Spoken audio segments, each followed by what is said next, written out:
I'm looking at the order flow sentiment, and the first one that catches my attention is the first one at the top of the list, which is GSX. I'm seeing that it has a 93% bearish and 7% bullish. And that 93% is 6.6 million. And when I look at the others, it's a huge gap between the first and the second one. So I immediately, want to get in on the play. So what I do is I say, okay, let me go and instinctively I'm like, okay, let me go and buy some puts. And I go over and I look at the first thing I'm doing is I have my time frame set on 1 hour. So I'm looking at this and I'm like, wow, I see this huge, this huge drop just over the last week or so.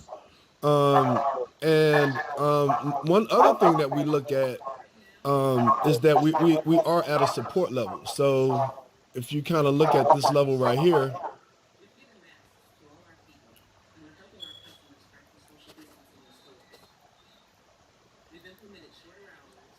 we're kind of at support right there, right?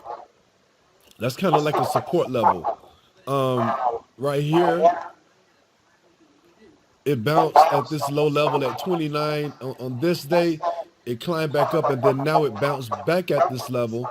And if this level doesn't hold, if it fails at this level, if it fails at support, we definitely want to take this guy short. Now what I want to do is I want to kind of look at more data, right? So I'm going to now zoom out to a higher time period so I can see more data. So now I go to a 4 hour time period. And again, I'm seeing that same support, right? So we're at support. That support is holding, but if it fails, I want to know about it. So what I'll do is I'll hit the bell in the upper right hand corner. The bell, I hit the bell, and I say, let me know if it gets below $29. Actually, let me know if it gets below $29. What I'll say is I'll say 29.03, right? You'll start to learn about those whole dollars and how those whole dollars, a lot of support, things get supported at whole dollars, especially for stocks like this. It'll be at 29, 29.25, 29.50. Not as much support as at the quarter, 50 cent, 75 cent levels, but there is a bit of support there. But at those whole dollars, like at $25, you can expect more support than you'll get at $29. But you can expect support at a dollar than more than at a 5 cent, 10 cent level, right? So yeah, so I want to know about it if it gets at or below 29.03. So let's go to create that alert. Then what we'll do is we'll go back to our analysis here. That was GSX, and now let's look at a daily time frame. So on the daily, great. So on the daily time frame, we're looking good. If it breaks 30, if it breaks this 29 level, where's the next support? Well, the next support, we don't get support till 15. We got a really big support at 15. We got a micro support at 17.30. So we got a pretty big trade. We got another minor support level.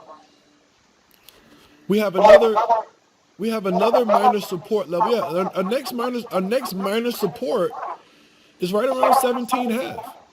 So we're gonna get a drop if this guy breaks this level, this 29, this level right here. So if we look on the daily, we see we got a 28.88 support. We got a 28.88 support. So we know we got a level right here. And it might be a pretty big level. So let's set another alert here. I'm gonna set an alert at 28. Let me know if it gets at 28.75. Let me know if it gets at 28.75. So what I'm gonna do is there are a few things I might do about this. So number one, I might just go ahead and put in a small order because I'm very bearish on this position. I'm very bearish. Whatever the catalyst is that got these guys selling off, while the rest of the market is gaining, I want in on that. So I'm thinking about putting a small order in just even right now. Well, maybe it depends on how the day goes, right? So if you know what, I'll wait until I'll hit that first trigger, that 29. If it breaks 29, so if it breaks 29, I'm gonna go ahead and put an order in, right? So if it breaks 29, I'm gonna put an order in. I'm gonna put a small order in.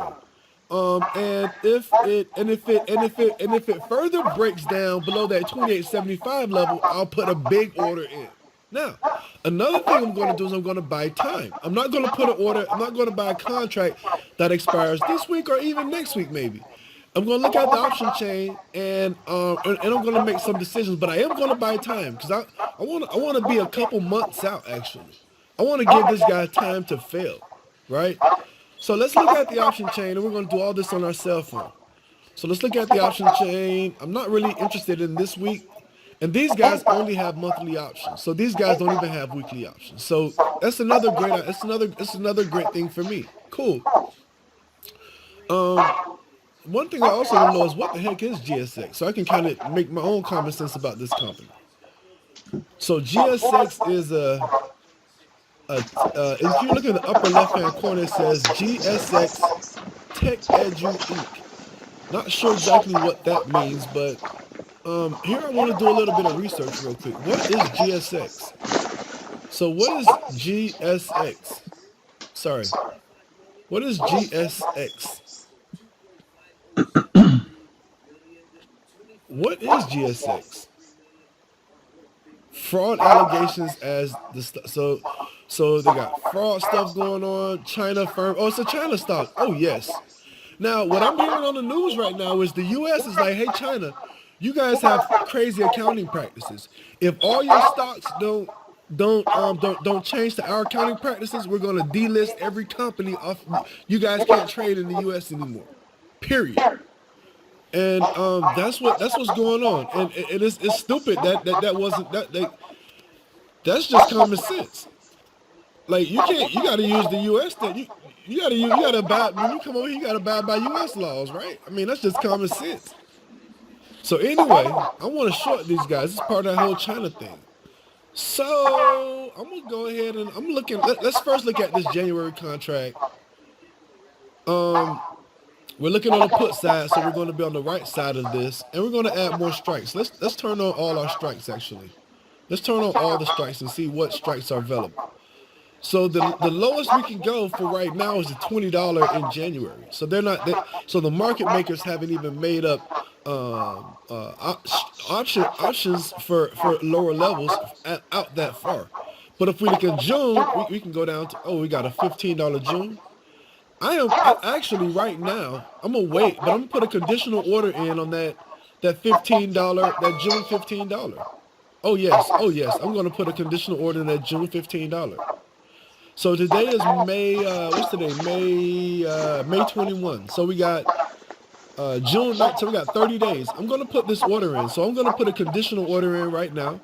So I'm gonna go ahead and click on the ask at the $15 level. I'm gonna click on the ask. Cool. So I'm gonna say I want to buy this. I'm not gonna spend $800 on it, but I'll start a small position. I'm gonna build into a position here. So I'll take one contract for right now, right? So I'm gonna build into a position. I'm gonna make a market order. I don't care how much it costs. I want in on it. All right, cool. So we're gonna make this a conditional order. So we'll make a conditional order, and then we'll say submit on a market condition. I'll add a market condition, and I'll say when the mark at GSX is at or below. I think we said it was 29 bucks. So I'll say at $28.95. I want it to get into the dollar, right? These things will come right at the 29 bucks, and it'll bounce right up, and it'll never go back to 29 bucks for 5 months, right? I want to get in. So on that note, I actually will say, you know what? I want to get a little bit more down in there. Give it to me at 92. At 92, trigger this order, right? So trigger this order at 92. What else? Trigger this order at 92. My max loss is right now 82 bucks. And I'm not going to say it's for the day. It's good to cancel. So GTC means good to cancel. And here we go. And let's go ahead and place this order. I'll hit confirm. And let's go ahead and send this order. Let's send this order. Boom. Our order has been placed. Thank you, and I hope it helps.